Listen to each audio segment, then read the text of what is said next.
letter from Robert Dunder. A valuable artifact has come into my possession. I have hidden it until such time as a person of strong intellect may safely recover it. This golden chalice is of immeasurable historical and religious significance. The Holy Grail. Welcome, sorcerers! I'm your humble host Eunice, and you're watching Contested Cards. As we are about to embark on our own quest for the Holy Grail, I thought it'd be fun to explore the most prominent Grail quests and discover the meaning behind this mystical dish. As always, keep in mind that there are countless variations to every Arthurian legend, as is the case here. In this video I want to mainly focus on the two most referenced stories. I tried my best to keep it as short and sweet as possible while staying true to the source material and including most interesting facts. But still, a lot had to be left out, and for good reason, believe me. Only a few knights were ever able to achieve the quest for the Holy Grail, but only one actually completed it. Our first legend and the origin of the Grail dates back to the end of the 12th century in Chrétien de Troyes' PERCIVAL, The Story of the Grail. While the Troyes most likely had sources he adapted from, they unfortunately got lost to time. In this earliest version, the Grail was simply referred to as a Grail, with no concrete origin or purpose given. It wouldn't be until later versions that the Grail received his holy status and got intertwined with the legend of the Holy Chalice, a cup meant to have caught the blood of Christ on a cross, and later interpreted as the cup he passed on to his disciples at the Last Supper. In this story, Sir Percival is the one to achieve the quest. But unfortunately, Percival's story is one of the biggest cliffhangers of medieval literature, as it was never finished by the original author. There are several continuations penned by others, but nothing that stands out as the definitive version, so we're gonna stick with just the original. While Percival is attributed as the first to achieve the quest for the Grail, he didn't really complete it, and he wasn't even aware that he was on a quest to begin with. But let's start at the beginning. Percival grew up in the forest alone with his mother. In most versions he was of noble blood, his father a king that had been slain in battle. In fact, a lot of Percival's family were also knights that found their end on the battlefield. Which is why his mother desperately tried to shield him and keep him from suffering a similar fate. He would grow up without ever knowing what a knight even was. One day, when teenage Percival was out hunting in the forest, he observed a group of knights ahorse. Stunned by their chivalric presence, Percival first thought to be witnessing angels, or even God himself, and started bombarding the men with questions. What is this? It's a shield. What is that? It's armor. What's that long thing? It's a distinguished back scratcher, boy. Enough questions. And so on. Now the thing with Percival is that he was quite naive. You could even go so far as to say a bit stupid. I should mention that the Troyes story is to be taken as a satiric tale with comedic tone criticizing chivalry among others. Keep in mind, he's just in his teenage years at this point, but still not the brightest and quite arrogant on top of it. Excited, Percival returns to his mother and tells her about everything he's seen. She breaks down and confides him in the story of his father and that she doesn't want him to follow in his footsteps. Desperately, she pleads with him not to leave, but his mind was set. Percival takes off to become a great knight. On the way to King Arthur's court, he would encounter a knight in bright red armor, causing trouble in the neighborhood and laying claim to Arthur's land.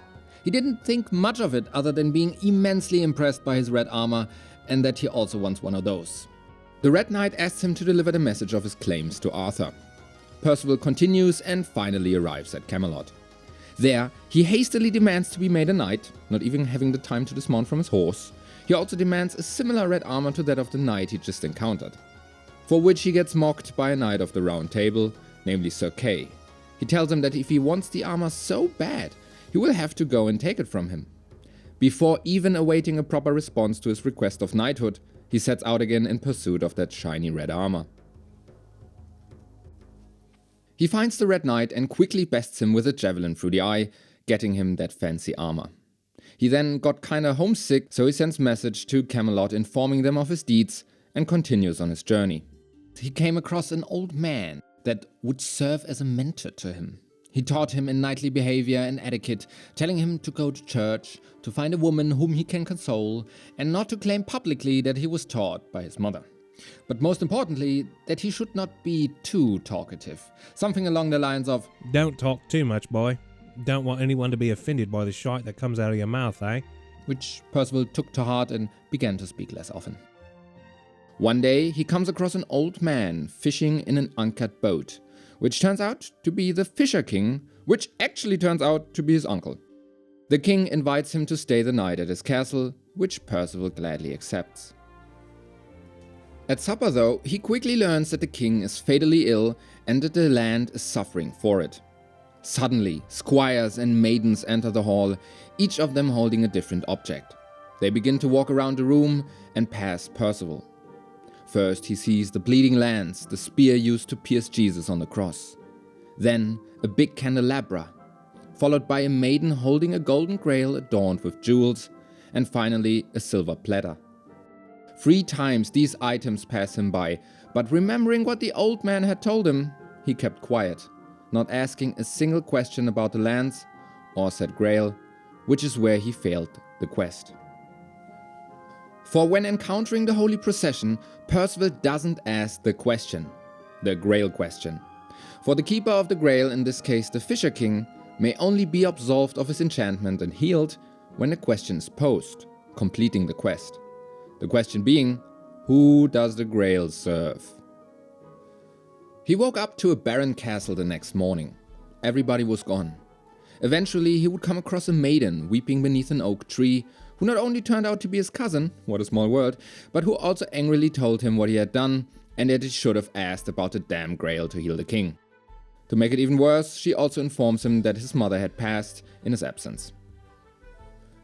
Percival would then return to Camelot and immediately duel and slay Sir Kay, the knight that had mocked him before. Impressed, King Arthur invites him to join the Knights of the Round Table. After learning more about the Grail, Percival realizes his grave mistake and sets out to find the Grail again, but quickly learns that he had become unworthy when the story shifts to Sir Gawain's adventures and the writing stops, blue-balling us for eternity. Now, Percival didn't complete the quest, nor did Gawain. In fact, we just don't know how it was supposed to end. Later interpretations present the moral of him being unworthy of the Grail, as he had abandoned his mother, who had, unbeknownst to him, died of grief after he had left. Which, yeah, is the really overly dramatized version. As I said before, it's a satiric poem with Percival's naivete serving as a comedic outlet. But Percival would get another chance later on to encounter the Grail and redeem himself, as he's also part of our next story. In the Lancelot Grail cycle, part of the Vulgate and post-Vulgate cycle, a collection of poems of widely unknown authorship, as well as in others, most importantly Le Morte d'Arthur, Sir Galahad would be our Grail champion destined to fulfill the quest. The Vulgate cycle also enlightens us to the origins of the Grail on Earth, as it was first given to Joseph of Arimathea by Jesus himself. Joseph is sometimes identified as a disciple of Jesus and was the one who buried him after crucifixion. The Grail was given to him in order to maintain him during his long imprisonment and to help him and his followers survive in the desert. Eventually, Joseph gave the Grail to his son, Giuseppe, who went with it to Britain to convert many to Christianity, making him the first Christian bishop. The Grail would then be passed to the Grail Keeper and nephew of Joseph, the Fisher King, where it would remain at Castle Corbenic.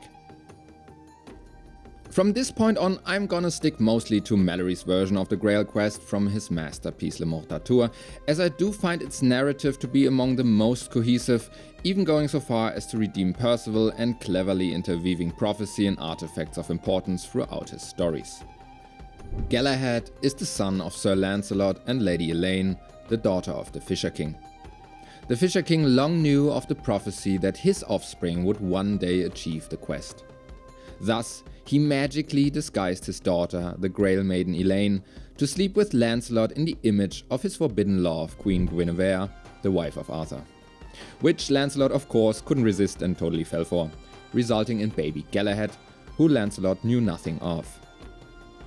Years later, a gentlewoman would enter Arthur's court, demanding Lancelot to accompany her, which he is quickly persuaded to do. She brings him into the forest where he would find his colleagues Sir Lionel and Sir Bors. There a young man was brought before him with the request of knighthood. Lancelot and a young Galahad duel, and for the first time in his life, Lancelot got bested, unbeknownst to him by his own son. He knights him then and there and asks for him to join the knights in Camelot, which, curiously, Galahad declines. The next day, on the yearly gathering for the Feast of Pentecost, Galahad is brought before the Round Table by an old knight. There was one spot on the table left open for the Grail Knight, the so-called Siege Perilous, literally the seat of danger, as unworthy occupants die instantly upon taking a seat. Long have they been waiting for the Grail Knight's arrival, knowing that one day he'd show up. This year the seat would reveal a message anticipating that this year would be the year. The old man points Galahad to be the chosen. Lancelot recognizes his own son in this moment and sees the prophecy fulfilling. As Galahad sits down, his legitimacy is confirmed by the writing on the seat. This is the siege of Galahad the Odd Prince, it read. Or in modern English, the seed of Galahad the Perfect Knight. But before Galahad could go on the quest, he had to be tested. Arthur randomly had found a sword in a stone in some forest nearby that very day, thinking, I know this one, we're gonna test him with the old pull a sword out of stone test. Yeah, this was of course not Excalibur, but some other powerful sword coincidentally stuck in stone. It happens more often than you think. On it was an inscription proclaiming something like, "Only the bestest of knights may yield the sword." The knights had taken turns before earlier that day, each trying their best, which Lancelot set out because he wasn't feeling it. And now Galahad got his chance, and with one smooth draw pulled out the sword and sheathed it into his empty scabbard, recognizing a perfect fit. Nice. And so it was official. Galahad was the new best knight, surpassing even his father. He was made a knight of the Round Table that very evening, and shortly after the feast, a beam of light shot onto the table, revealing the image of the Holy Grail covered with white samite. All the knights gaze in awe as the ghostly cup begins to slowly glide across the room. After the appearance of the Grail, the quest commenced. While Galahad had been prophesied from the start as the Grail Knight, with the special seat and such, this didn't keep the other knights from excitedly accepting the quest and swearing oaths to find it. From here on, many adventures spun off, each knight testing themselves to find the Grail, going on month-long if not year-long journeys in all directions. Now here's the perfect spot to mention that the goal of the Grail Quests was never to acquire the Grail or possess it. Actually, they just wanted to understand it, to grasp its meaning. Gawain was the first to swear his oath of finding the cup, followed by the others and of course Galahad. In total, 150 knights set out to find the cup. And while suspecting his unworthiness of the Holy Quest, still Lancelot went off as well. They all just really wanted to see what it looked like under that cloth. Arthur was not happy with that at all, by the way, knowing full well that most would not return and that Galahad was destined to complete it. Before we get to Galahad though, we first have to briefly talk about the adventures of his father. Interestingly, the book spends way more time with the knights who would fail the quest, namely Lancelot and Gawain, rather than the party that actually achieved it. So, Lancelot got on his way, many months passed, many encounters had, until he finally arrived at a chapel he could not enter. Tired, he slept at a crossing nearby. This night he awoke to a vision of a wounded knight and the Holy Grail healing him. A voice told him of his unworthiness to complete the quest and to seek a boat ashore without sails and trust the process. Lancelot would spend a long time on sea in this magical boat until he finally beached on land, only to find his son, Galahad, nearby. They embraced and went questing together for almost a whole year as father and son. Until they finally split again for Galahad to focus on the quest at hand. Lancelot would actually end up finding the Grail Castle first, but didn't get further than a vision of the Grail in the first chamber, which God granted him after he desperately pled with him. He still tried to touch the Grail on the Table of Silver, which ends up nearly killing him, putting him in bed for 24 days straight. But Lancelot was grateful to have even glimpsed the Grail and survived. Actually, a lot of folks got really close. But now back to his son. Meanwhile, Galahad is completing side quests, saving maidens, and performing miraculous deeds, like exorcising demons and healing the ill, which by the way is perfectly reflected in his card effect. He also acquired his iconic shield during that time, displaying his righteousness and divine calling. It once belonged to Joseph of Arimathea himself, who had drawn the cross in blood. After traveling for a long time, with many distracting, seemingly aimless travels in between, Galahad finally reunites with his earlier companions, Sir Percival and Sir Bors, who I'm just mentioning now cause we gotta stay on track. Together they arrive at Castle Corbanic. The Grail Castle, as we know, is home to King Pelles, the Fisher King. Sometimes he's also referred to as the Maimed King, and sometimes the Fisher King is the Maimed King's son, or his brother, or the same person divided in two. Because Arthurian Legends. And if you remember, King Pelles turns out to be Galahad's grandfather, and also maybe still Percival's uncle. Well, he again invites them for dinner, as in our first story. Dinner gets interrupted though when spontaneously more knights enter the hall. Angels appear, and along that Joseph of Arimathea makes a surprise entrance and holds mass. The Grail would appear on the silver Grail table, and out of the cup, Jesus himself emerges and hands the Grail to Galahad. Jesus confirms the origin of the cup as the one from the Last Supper and instructs the three knights to take the Grail to the city of Sarras to fulfill God's will. They are to travel via magical boat, not Lancelot's magical boat but another magical boat, and he then vanishes and Galahad heals the king with the blood from the Holy Lance, or as we like to call it, the Spear of Destiny. While the quest is technically completed here, it wouldn't be until some further traveling, some time in jail, Galahad becoming king of Sarras, and another mass or two, that the band of knights would finally experience the full Grail power and the quest would officially be completed. It's a really overly convoluted ending that boils down to Galahad dying at the time of his choosing in the purest way possible, him being lifted to the heavens by angels, and the Grail being taken back by God.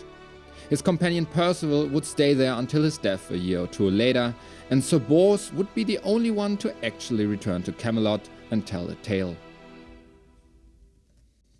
What often fails to get mentioned in modern retellings is that after the quest was completed, Arthur was left without his best knights, and a kind of spiritual emptiness formed without a main quest to strive for, which in turn ended up contributing to Arthur's eventual downfall. But that's a story for another day. Not really the neat happy ending one was expecting, huh? So, we now know to complete the quest for the Grail one needs to be of pure heart, basically meaning a virgin, or at least celibate during the whole questing. That's why they probably never allowed any women to accompany the knights, though women were in fact never restricted from taking the quest upon their own. On top of that, one must have confessed their sins, or be without, and on a strict water and bread-based diet throughout the whole quest. Galahad is pure of heart, while his father Lancelot is clearly not. The Grail can only be acquired by the purest of knights. Percival was pure because he was innocent, naive and stupid, which aligned pretty well with the values of chivalry, it turns out. Galahad was pure cause, you know, he was the best of the best, the bestest knight, a good boy, very faithful and without an ounce of sin, the perfect knight. Should you enter the quest unworthy though, like Lancelot did, you will come out worse than you've entered. But this is not to say we should all go celibate while cracking packs, though that might be a side effect of the process. Anyways, now it's your turn to complete the quest. This has been it for the episode. As always, I really hope you enjoyed. Like and subscribe if you did. Thank you for watching, and I see you guys next time.